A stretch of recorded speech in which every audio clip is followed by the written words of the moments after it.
จะจบเรื่องของออทิซึมกับออทิสติกหมอจะให้เบิ่งวิดีโอเนาะแต่ละเคสไปแล้วเดี๋ยวจะอธิบายให้ตื่นเพื่อให้เข้าใจว่าเด็กน้อยกลุ่มนี้พฤติกรรมเขาจะเป็นเท่าไหร่แน่เนาะ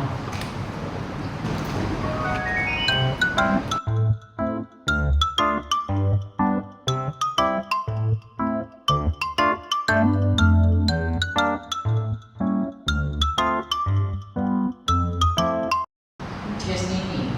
เดี๋ยวเปิดตัวนี้เราไม่เห็นซียุงนั้นมันเป็นจุดนอนอีกเพราะว่ามันซิว่าอย่างไรเขาเจ้าบอกมีเวลาไม่ได้คือเนาะแล้วก็มากหวานก็ดีวันมากหวานกับหวานให้รีบเต็มแล้วก็เตะบานเตะยังไปเตะแล้วก็มงอยู่จังสั้นวนลูกจังสั้นเนาะแล้วก็นอนลงอย่างเทียนการช่วยเหลือตัวเองก็ได้กินข้าวเองก็ได้ต้องไม่มีคนป้อนขับถ่ายแห้งไก่เลยผู้ท่านแจกกระใสไปเลยบริสุทธิ์จัดอันนี้ก็เป็นการที่แบบว่า body intervention แต่น้อยคืออันนี้แหละเป็นปัญหาที่ว่าอยากให้ครูหรือว่าให้ครูได้เห็นเนาะในนั้นกลุ่มนี้มีที่ว่าบริโภคเนี่ยนั่นเนี่ยสภาพแวดล้อมเนี่ยเขาจะบอกเนาะคือว่าแต่ว่าขั้นติดซีครูเอาซีเอาไว้ก็ไว้โบเองได้มันรบกวนคนอื่นมันโบเองว่าครูว่าหักกับเข้าไปแล้วขั้นนั่งน้ำมูใครแล้วบอกคุณที่ดึงจะซีเฮียนจะซีสอนจะซีดึงนักเรียนสิ่งก็ไว้เนาะเดี๋ยวเคสที่2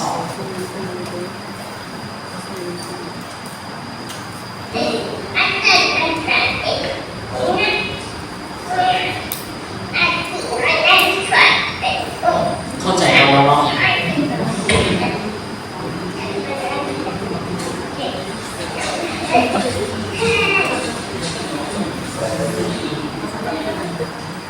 อันนี้ก็เป็นพฤติกรรมแปลกๆด้วยกันเนาะก็คือเคสนี้กันอันนี้อยู่ตามแขวงเคสนี้กับบ้านต่อใหญ่เราส่วนหลายเรามาลิ้นเมืองแล้วก็เราคนเดียวโมเสสกับโมเคสนี้ยังเข้าเนี่ยอยู่แต่เราไม่ได้ทำการกระตุ้นเนี่ยพอเป็นเนี่ยหลับทั่วไปแต่พอลงไปยังมองกลับกลับมากินข้าวอย่างพอช่วยเหลือตัวเองได้อันนี้แต่มาขั้นบังคับให้เมานะพอเมาได้เคสนี้แต่เราต้องทำลิ้นแบบจินตนาการเองเพราะว่าเราตีจบแต่น้อยคนนี้จะเปิดจบแต่น้อยแล้วภาษาที่เรามาเป็นภาษาตัวเองแต่เราเป็นภาษาที่ว่าสร้างขึ้นมาเองหรือว่าภาษาต่างดาวภาษาตัวเองแปลว่านอกเองแบบแบบซื่อๆอาจจะมีบางคำศัพท์เข้าใจบางคำศัพท์ได้บอกเข้าใจสินะมันก็บดกันไปผู้นี้นี่เป็นระดับกลางเราได้แต่ว่าตอนพฤติกรรมแปลกๆเราซื่อๆเราเมาได้แม่พ่อบอปายกินพอได้อันนี้เป็นระดับที่กลางมาเป็นพฤติกรรมแปลก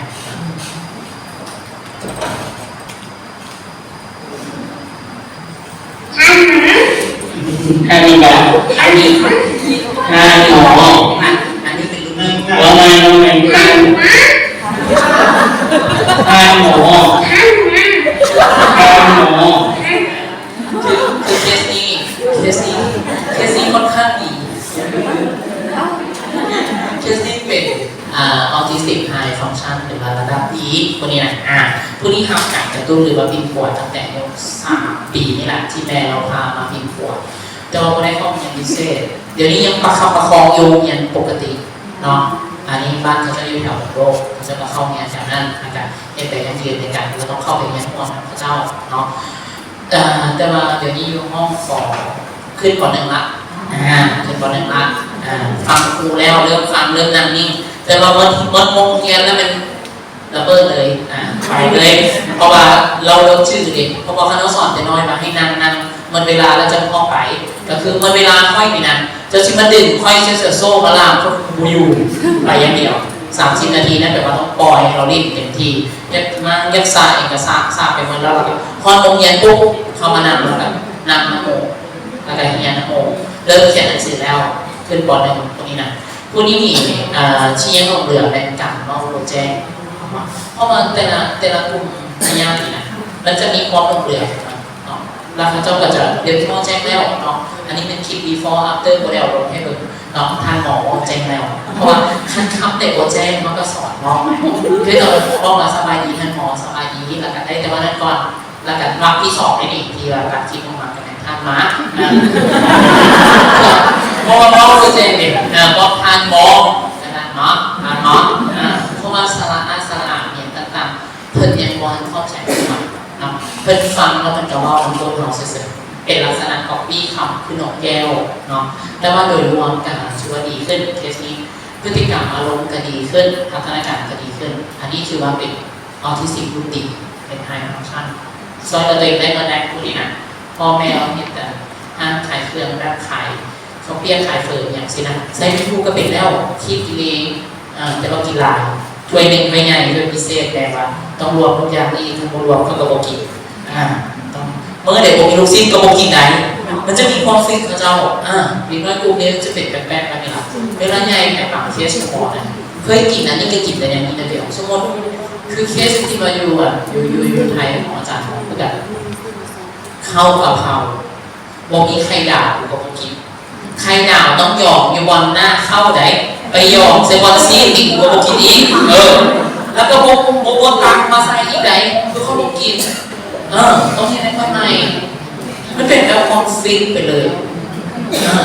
ดังนั้นฝั่งคนกับยายจะพูดเราว่าตัวเองมีออทิสติกกับน้อยกับมีไหนบางคนจะติดกันนะกินก็ต้องกินแนวนี้แพทเทิร์นแนวนี้อยู่แบบนี้สินะบางคนมีติงออทิสติกในน้อยกับนี้นะ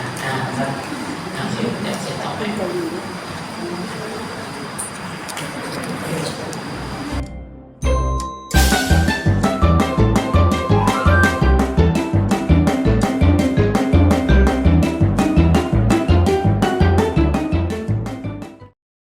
ค่อยเห็นลองก็คือค่อยโบสถเลย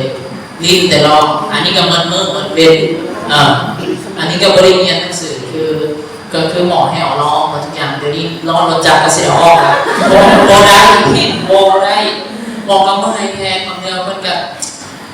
หมอเอ้ยโบมีอย่างที่ละล้อตัวไหนมันก็หมดเมื่อโบมีล้อรถของลิ้นแต่นี่เก็บของลิ้นก็มันเก็บที่มันล้อรถจักรคะแนนข้ามขาแยงขึ้นแล้วมันปิดลงคันโบข้ามมันก็ได้เลยปิดก็ได้แล้วก็เลยว่าโอเคเอาออกเกี่ยวกับสิไปใส่ก็ได้แล้วก็เลยมายาบ่อยไปสั่นแล้วอันนี้ก็พฤติกรรมเหมือนกันแป้งๆเนาะมีหลายเคสเนาะอันนี้มันเป็นออทิสติกเหมือนเดิมอันนี้เป็นออทิสติกแน่ๆเพราะเป็นออทิสติกกินบ้างนอนบ้างอันนี้ก็ไปบ้างไปบ้างเมื่อบ้างอันนี้นี่จะเป็นลักษณะนกแก้วเนาะเขาเรียกว่ามันกลมแต่โปรเซสสารโจนอเนาะเคสนี้5 ปีปลาย5 ปี4 เดือนนี่น่าจะดูแข็งจัดนี่แหละผู้นี้นี่ได้เข้าเรียนหนังสือได้เขียนหนังสือเองได้รุ่นดีอันนี้นะเป็นไฮฟังก์ชันที่หมอว่าอะไรวะไฮฟังก์ชันเป็นกลุ่มที่ว่าเราได้สื่อสารได้เล็กน้อยแต่มันกลหรือว่ามีพฤติกรรมแปลกๆเล็กน้อยเนาะกลุ่มพวกนี้นี่โคโนซิสเนี่ยนะคนดีได้แต่เราคาดโอกาสคืออีกเคสหนึ่งพอเราหาตัวซ่อมเรียนได้ไหมอีกกับบ้านเราอยู่ไกลไปเลยโรงเรียนพอหักย้อนมา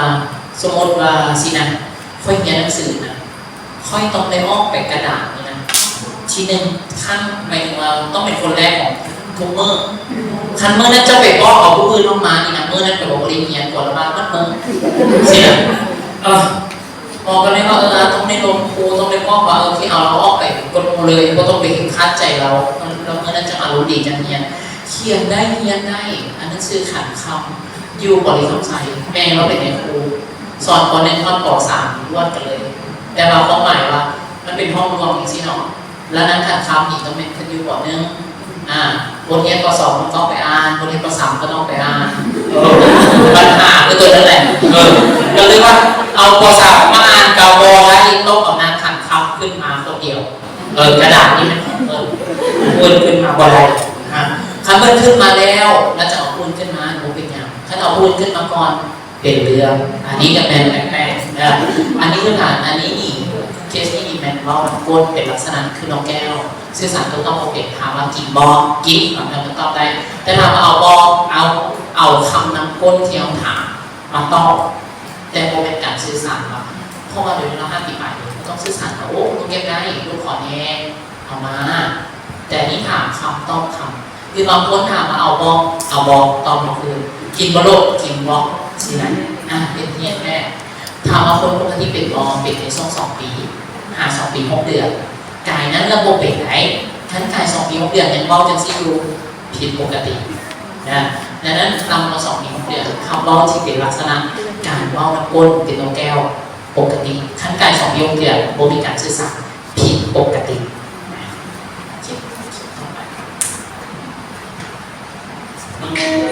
อันนี้จะเป็นขอบิ๊กเฟิร์ส กระดูก อันนี้บริอันนี้ก็บิ๊กเฟิร์สอีกแบบว่าสองบริเขียนเลยนะถ้าไม่เขียนก็ได้ถูกไปย่าเอาอันนี้ยืนทำมอพวกนี้นะพวกนี้นี่กาคือกันสองเขาบอกอะไรโมมานี่ก็เป็นเฟิร์สจังสี่สี่ใดก็ได้เป็นจริง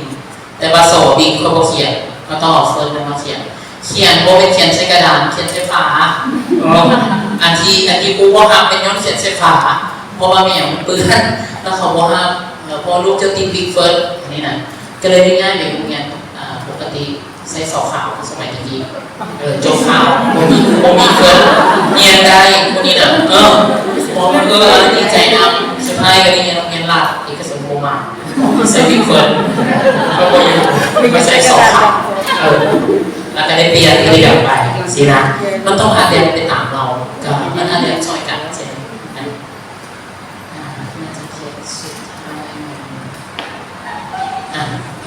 อันนี้กับซีเบียพวกนี้อะไรพวกนี้หมอเขาจะที่หมอมาว่ามักลิ้นมือนะพวกนี้นิ่หลายเลย